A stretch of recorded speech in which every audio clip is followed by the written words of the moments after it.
recently read The 5 Dysfunctions of a Team by Patrick Lencioni. For the next few minutes, pretend that you got funding to start a business and build a product, and you used that funding to hire 4 smart, highly competent, and hardworking people to help you bring your vision to life. But a year later, your team's produced few results, and they resist every decision you make, and you know they're talking trash about you behind your back.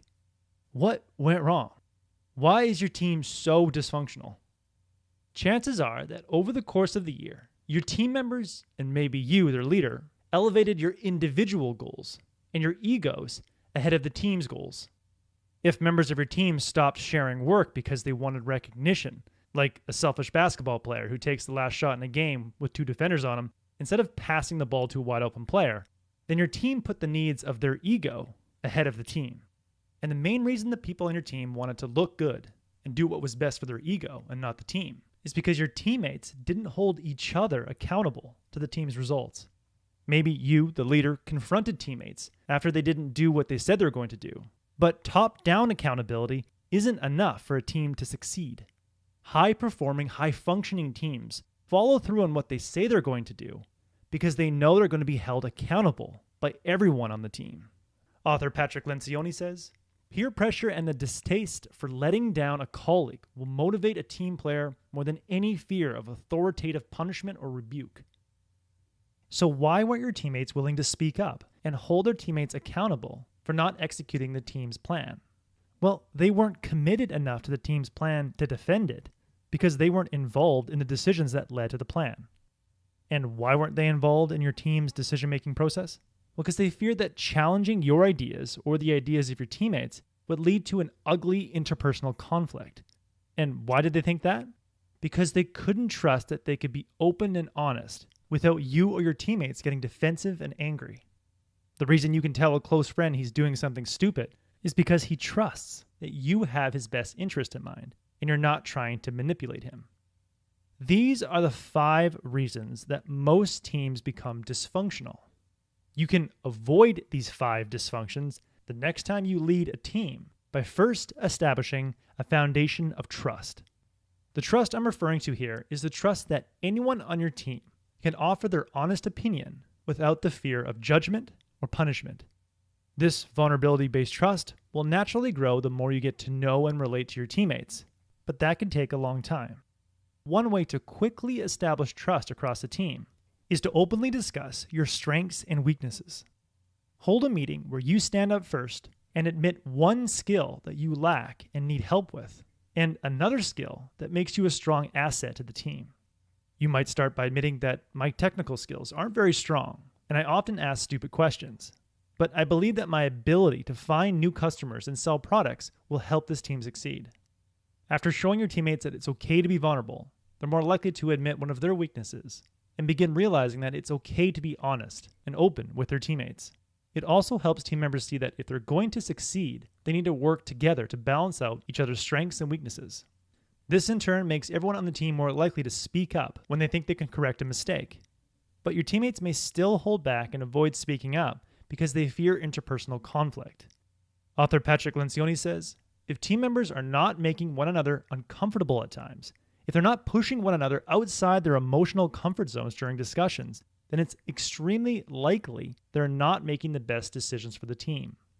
To help your teammates find the courage they need to engage in healthy conflict, establish new norms for the team. One of Lencioni's teams established a new norm of healthy conflict by creating a team engagement charter that read, "We will address conflict-laden issues, put them on the table, and get to the heart of the issues. When discussing these issues, we will not withhold commentary." Everyone on the team signed the charter, and the team members brought a copy of that charter to every meeting. Now that your teammates are willing to speak up and engage in healthy conflict in order to arrive at the best decision, you, the leader, still need to decide what the best decision is for the team, and then get all of your teammates, including those who don't agree with the decision, to commit to the decision. If your team members genuinely feel they were heard and valued in the decision-making process, they will commit to your decision even if they disagree with it. Eric Schmidt, past CEO of Google, says, "The fact that you allowed your teammate to participate in the decision, feel heard, and see the decision being made allows them to overcome their embarrassment or envy or unhappiness that they lost an argument and go back to fight for the team. Amazon founder Jeff Bezos says when you can't get agreement, it's helpful to say, "Look, I know we disagree on this, but will you gamble with me on it?" That offer often gets a quick yes. After getting teammates to commit to your action plans by making them feel heard and included in the decision-making process, the more they'll be willing to stand up for your plan when their teammates are failing to do their part. This peer-to-peer accountability is essential for achieving team goals. But your team might resist holding one another accountable for poor performance because they feel they don't have the authority and therefore the permission to hold one another accountable.